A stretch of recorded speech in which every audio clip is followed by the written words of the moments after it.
Oke, jadi ada pertanyaan apa nih Citra yang bisa kita diskusikan hari ini?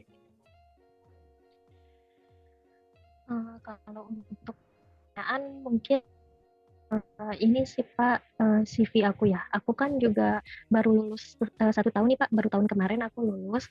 Tapi aku tahun kemarin juga alhamdulillah langsung kerja. Tapi kerjaan pertama aku itu aku cuma 6 bulan. Dan sekarang ini aku pekerjaan kedua dan kontrakku itu habis nanti bulan Desember, 6 bulan juga. Nah, gimana caranya em, seperti meyakinkan HR gitu kalau aku lagi interview, mungkin kan mereka juga agak ragu, aku kerja baru 6 bulan gitu, gimana sih cara meyakinkannya gitu Pak? Oke, nomor satu ya, bahwa terkait dengan pengalaman kerja panjang atau pendek dalam tanda kutip durasi itu bisa jadi salah satu bahan pertimbangan kita mau dimasukkan ke CV atau enggak pada saat kita menuliskannya kalau kita job seeker. Dari sisi perusahaan juga itu mungkin adalah salah satu hal yang akan ditanyakan juga apabila periode itu pendek gitu atau periode itu sedemikian rupa gitu. Panjang juga bisa ditanya gitu. Nah, bagaimana cara kita meyakinkan bahwa pengalaman kerja kita itu ya bagus gitu ya, malah tetap bisa stand out bagus gitu walaupun periodenya pendek gitu. Nomor satu, pastikan setiap informasi wajib yang ada di pengalaman kerja sudah tertulis dengan jujur, lengkap, menarik, dan update. Ulang lagi ya, setiap informasi penting yang harus ada di pengalaman kerja dipastikan dulu sudah tertulis dengan jujur, lengkap, menarik, dan update. Informasi apa itu yang bisa ditulis? Nomor satu, nama perusahaannya. Oke. Nomor dua, periode kita bekerja di sana, kapan sampai kapan gitu. Tadi kamu bilang 6 bulan, tulis aja misalkan Januari strip Juni 2022 misalkan kayak gitu. Itu adalah yang nomor dua. Yang poin nomor tiga adalah terkait dengan jabatan kita sebagai apa di sana gitu. Staff ini, supervisor ini gitu. Silahkan ditulis gitu. Yang keempat adalah tanggung jawab yang diberikan kepada kita. Pakai balance atau numbering gitu juga boleh gitu ya. Ingat aku sebut tanggung jawab bukan job deskripsi. Oke. Jadi perbedaannya biasanya akan ditonjolkan, bisa ditonjolkan dengan angka gitu. Kalau kamu nulis sebagai misalkan kita sama-sama pakai kacamata, kita jadi sales kacamata gitu. Kalau kamu nuliskannya hanya job deskripsi, maka tulisannya cuma menjual kacamata ke calon pembeli gitu. Tapi kamu menuliskannya itu sebagai tanggung jawab gitu. Itu. Berarti apa misalkan gitu. Menjual misalkan gitu, menjual kacamata merek ini itu untuk konsumen di area ini dan sekitarnya gitu misalkan. Kalau kamu jadi supervisor sales gitu, tugasnya gitu mengawasi atau memastikan penjualan kacamata yang dilakukan oleh tim gitu misalkan gitu. Kita nggak minta definisi umum gitu, kita minta tanggung jawab gitu misalkan. Memimpin gitu kan, memimpin 10 sales staff gitu untuk menjual kacamata brand ini di area Jakarta dan sekitarnya misalkan gitu. Jadi akan ada angka-angka yang bisa muncul yang akhirnya yang kamu tulis di poin itu lebih dari sekedar job deskripsi tapi tanggung jawab. Poin nomor 4, aku ulang ya. Nama perusahaan, periodenya kapan sampai kapan, kemudian jabatannya apa. Nomor 4 adalah tanggung jawab yang diberikan. Yang nomor 5 adalah achievement atau pencapaian kamu selama kamu bekerja di sana. Gitu. Jika 5 hal ini sudah ditulis dengan jujur, pastikan 5-5 jujur dalam arti yang memang kamu lakukan, kamu alami, kamu peroleh, kamu raih gitu. Jujur aja nggak cukup, dia harus lengkap gitu. Jangan ngomong hal-hal yang sifatnya general gitu. Cara ngebayanginnya adalah apa hal yang hanya dapat dimiliki, dialami sama orang yang bekerja sebagai itu di perusahaan ini.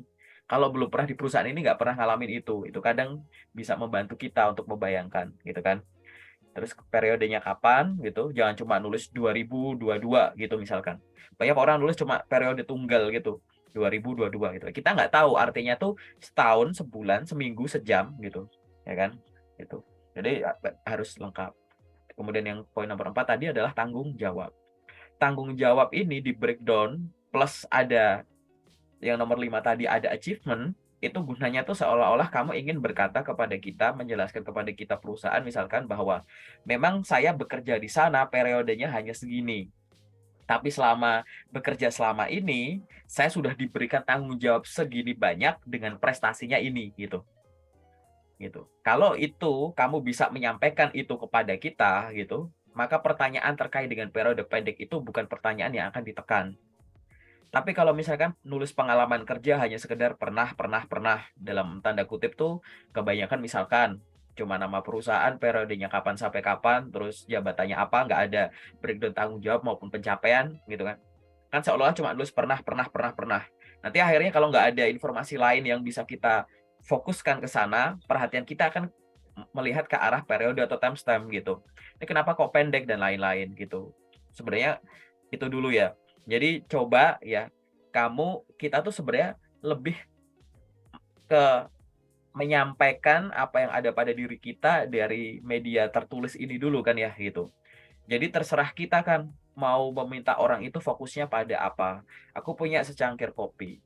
Aku bisa bikin orang fokus ke cangkirnya. Aku bisa bikin orang fokus ke nama perusahaan yang tertulis di sini. Aku bisa fokus ke orang sama baunya si kopi ini gitu. Aku juga bisa bikin orang fokus kepada rasanya kopi ini. Walaupun akhirnya nanti semuanya juga jadiin bahan pertimbangannya beliau gitu kan, dari bahan pertimbanganku, tapi di awal kita berhak melakukan itu. Nah, dengan informasi yang tadi jujur, lengkap, menarik, dan update. Update itu artinya coba pengalaman kerja ditulis dari yang terkini dulu, baru mundur gitu. Gitu. Nah, dengan melakukan hal semacam itu, di awal kamu sudah ada upaya untuk setiap pertanyaan, setiap obrolan itu bisa diawali dari kelebihan kamu. Ibaratnya jangan nanya soal periode saya dulu, gitu. Mungkin periodenya belum lama, tapi saya sudah pernah memegang tanggung jawab sebanyak ini dan ada prestasinya ini, gitu. Walaupun itu adalah salah satu cara ya, biar kita fokus kepada kemampuan ya, kemampuan diri kita, bukan masalah durasi.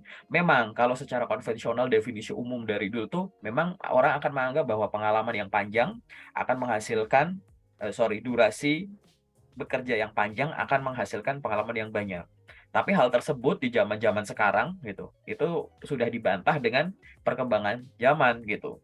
Banyak kok ya periode pendek orangnya hebat gitu. Kalau dari program perusahaan ada program manajemen training, itu kan program percepatan gitu. Dalam waktu singkat langsung bisa ada di level manajerial gitu kan. Nah, ini juga sama gitu. Nah, ini kamu coba ingin mengarahkan daripada Anda melihat dari periode saya, lihat apa yang sudah saya lakukan, apa yang sudah saya capai, dan apa yang sekarang bisa saya miliki, saya kuasai gitu. Itu ya. Itu poin nomor 1 yang tadi aku bilang nomor 1 bahwa tuliskan ya pengalaman secara jujur, lengkap, menarik, dan update gitu. Terkait dengan 5 poin tadi. Kalau itu sudah kamu tulis gitu, sekarang kamu cek dulu terkait dengan jenis-jenis pengalaman kerja yang kamu miliki. Nggak ada yang salah kok kalau periode kerjanya pendek, kalau misal memang kontraknya pendek. Gimana kalau teman-teman yang kerjanya misalkan kontrak base gitu. Jadi kontraknya akan selesai kalau project base gitu misalkan. Projectnya cuma 2 bulan, selesai. Ya udah kerja selesai. Atau yang kerjanya itu bertahap gitu. Misalkan ini ada pembangunan jalan tol atau pembuatan ini tahap pertama. Tahap pertama kayak sekian bulan aja selesai. Nanti tahap kedua nanti ya sudah, ya kan? Atau teman-teman SPG mungkin, teman-teman event gitu. First graduate itu jangan langsung hanya membayangkan bahwa oh aku harus langsung pengalaman yang gede gitu. Kalau memang kontraknya pendek, kalau aku misalkan direkrut aku jadi staff finance, tapi aku cuma 3 bulan gitu sebagai pengganti orang yang lagi cuti hamil gitu misalkan, gitu kan, kenapa enggak gitu ya kan, apalagi teman-teman daily worker yang tiap hari itu harian kerjanya ya. Kalau memang semacam itu teman-teman jadi SPB SPG di event mall itu boro-boro 1 bulan, misalkan 2 minggu 3 minggu, ada yang 1 minggu gitu. Apakah itu nggak boleh ditulis di CV? Ya boleh gitu. Makanya kita harus lihat dulu berapa banyak pengalaman kerja yang kita punya, itu sistem kontraknya gimana. Kalau memang pengalaman kita kerja ada 10, dari yang 10 tuh ini yang harian, ini yang bulanan, ini berdasarkan project, yang ini yang kontraknya panjang-panjang gitu. Ya mungkin kita yang ini bisa sedikit diabaikan, nggak apa-apa. Kita masih punya yang ini gitu, ya kan? Ini kalau kita masih punya banyak pilihan, kita lihat mana yang terupdate, mana yang tanggung jawabnya besar, mana yang ada prestasinya gitu kan, mana yang menarik gitu.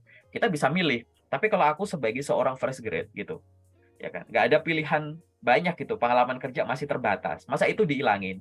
Kalau dihilangin kan malah akhirnya ada periode kosong yang sebenarnya kita ngelakuin hal produktif di dalamnya kan, gitu. Kenapa kok aku ngomong ini? Nah, ini aku ingin menyadarkan bahwa namanya pengalaman kerja itu nggak harus yang kantoran.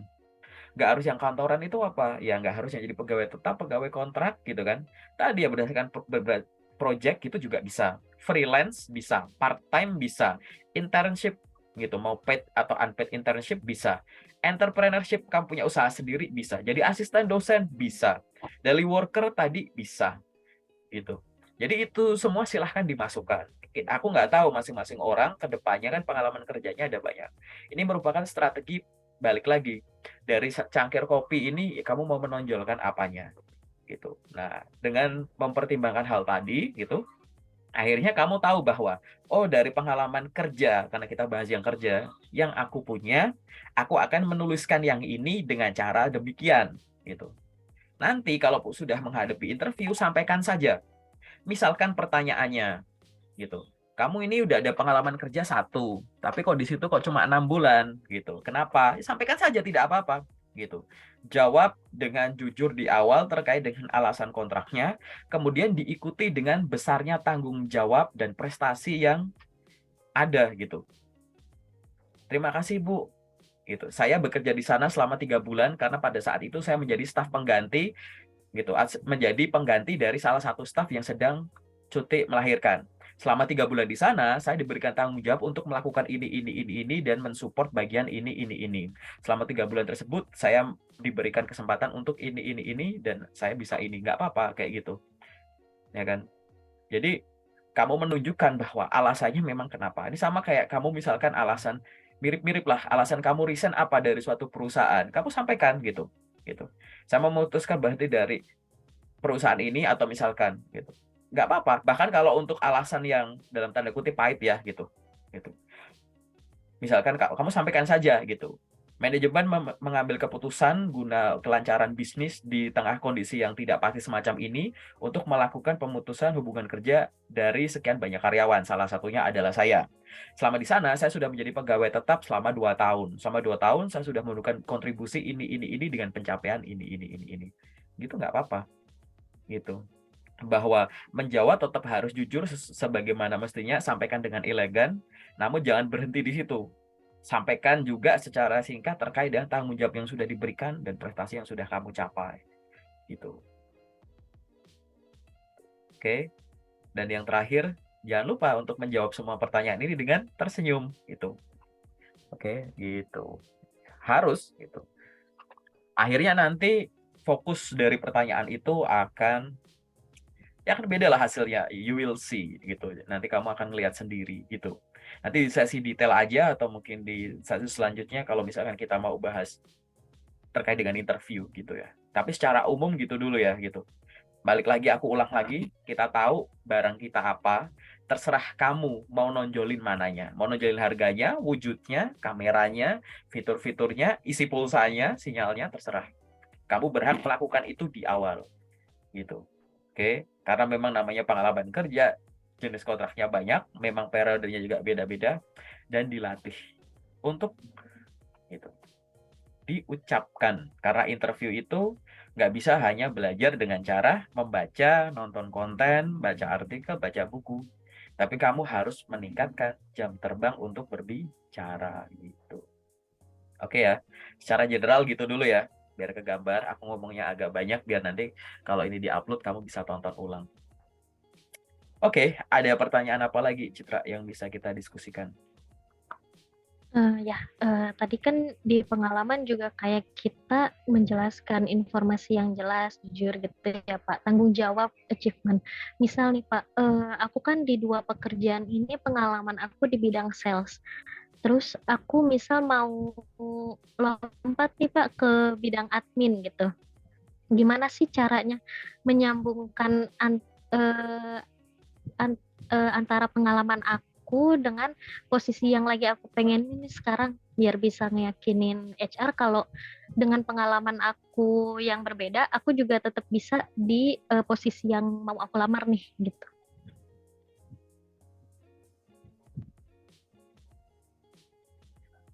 Coba diulang, sampaikan lagi. Kamu pengen nyoba posisi apa? Ya, jadi kan aku pengen nyoba posisi admin ya Pak, atau finance seperti itu. Stop. Stop Cuman di situ aja. Oke, stop di situ aja ya. Aku kasih gambaran. Aku punya usaha. Aku balik lagi, kacamata lagi ya. Aku punya toko online di marketplace, gitu kan. Namanya, misalnya namanya Citra Shop, gitu. Nah, di situ aku sebagai ownernya, aku jualan kacamata online di marketplace, gitu. Terus marketplace-nya banyak tuh. Misalkan di situ ada Tokopedia, Shopee, Blibli, gitu-gitu. Udah, aku punya banyak. Di situ kerjaanku adalah ya, aku menawarkan kacamata tersebut biar terjual secara online, pengiriman seluruh Indonesia. Di situ ya kerjaanku itu adalah ngapain? Aku foto-foto produknya, aku upload, aku kasih deskripsi ini itu macam-macam gitu kan. Selain itu, aku jadi situ juga kadang lakuin misalkan live shopping gitu. Gitu. Terus selain itu toko onlineku ini juga kadang aku promosiin di sosmedku gitu. Kadang aku live bareng tuh di marketplace macam-macam, ada di sosmed aku, live IG dan lain-lain gitu, ke TikTok dan lain-lain gitu. Di situ aku ya upload foto konten, terus kemudian di situ aku membalas setiap chat, aku mengurus setiap pemesanan gitu, memastikan pembayaran dan bahkan sampai barang terkirim. Kemudian di situ aku balas setiap testimoni, merespon testimoni yang ada, memberikan gift ini itu, gimmick ini itu biar mereka suka beli lagi. Kemudian kalau ada yang pengen refund, retur, tukar produk dan lain-lain, silahkan gitu.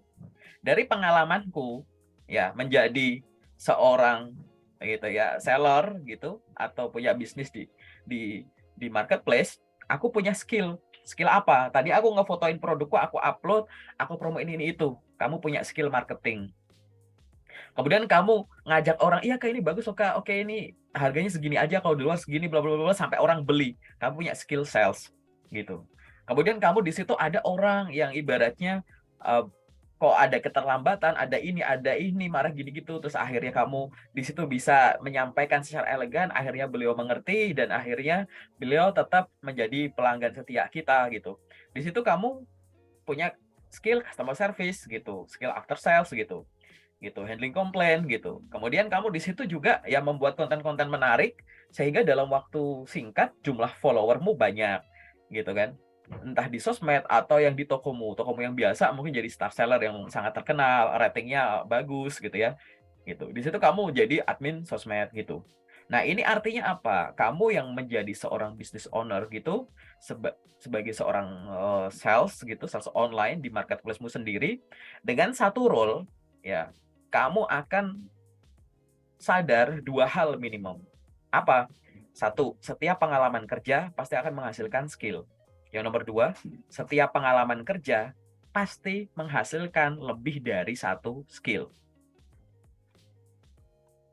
Oke? Gitu. Kenapa? Ya, terus kamu kalau misalkan tadi ya jual gini gitu terus ada ngerekap ini itu ya, kemudian ngecek stok kamu gitu. Terus mungkin nanti minta ke supplier, kemudian ada minta ini itu, ngurusin pemesanan ini itu, invoicing ini itu terserah gitu, kemudian kamu ngerekap ini itu. Bahkan kamu punya online shop juga ada kegiatan administrasinya gitu. Ya kan? Nah, ini kamu harus melihat itu gitu. Jangan melihat kenapa kok aku menyampaikan ini gitu. Kamu harus sadari dua hal ini dulu. Setiap role akan menghasilkan skill dan setiap role pasti menghasilkan lebih dari satu skill. Tinggal mana yang ingin kamu tonjolkan. Nah, dari sini ya pada saat kamu melihat bahwa pengalamanku kan menjadi seorang sales gitu. Tapi aku pengen kerja yang sifatnya admin. Oke?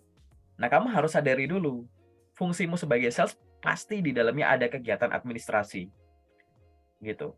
Nah, pastikan pada saat kamu menuliskan tadi tanggung jawab yang diberikan, kegiatan administratif kamu juga ditulis di bagian balance tanggung jawab yang ada gitu. Jadi nggak nyimpang banget gitu. Pengalamanku jadi sales kacamata. Terus di sini kok ada lowongan kerja admin sosial media. Kan nggak nyambung gitu. Tadinya jualan, kok sekarang ini ada loker admin sosmed. sosmednya juga aku punya akunnya semua dan aku aktif. Kalau cuma dilihat dari judulnya nggak nyambung. Orang pengalamanku sales kacamata, misalkan, tapi lokernya gitu admin sosmed. Tapi ternyata setelah di breakdown gitu, kegiatanku sebagai seorang sales kacamata yaitu menjual kacamata secara online dan offline gitu. Misalkan offline-nya aku punya toko kacamata, toko misalkan namanya Citra Optik gitu. Cara online aku juga ada. Nah, yang online ini akhirnya aku nawarin lewat sosmed. Aku bikin konten, bikin postingan, bikin caption ini itu, nambah follower, ngelakuin ini itu, bahkan masang ads gitu kan. Artinya apa? Aku sebagai seorang sales juga melakukan fungsi admin sosmed gitu. Makanya kalau nulis pengalaman kerja di CV jangan hanya sekedar pernah. Kalau cuma pernah, nanti kamu nulisnya cuma ini nama perusahaannya, misalkan kamu entrepreneur gitu kan. Terus habis itu atau misalkan Citra Optik, kapan sampai kapan. Di situ jadi owner atau seller. Jadi kelihatannya kayak nggak nyambung gitu. Tapi kalau di breakdown, rekruter bisa baca, oh dia memang jadi sales, tapi di dalamnya ada kegiatan administrasi atau tadi ada kegiatan admin sosmed. Berarti relevan nggak? Relevan gitu. Relevansi itu bisa muncul tidak hanya jadi judulnya, tapi dari breakdown-nya itu. Gitu. Nggak mungkin lah sales nggak ada kegiatan administrasinya. Paling nanti bahasanya tinggal gini, kamu browsing dulu gitu kan, tanggung jawab staff admin gitu. Kan akan muncul tuh tanggung jawabnya ngapain. Nanti kamu browsing juga kualifikasi staff admin. Jadi kamu tahu tugas, tanggung jawab, pemenang, dan kualifikasinya, kompetensi yang dimiliki sama dia apa gitu. Nanti kamu cocokkan, oh orang ini tuh harus bisa A, B, C, D, E.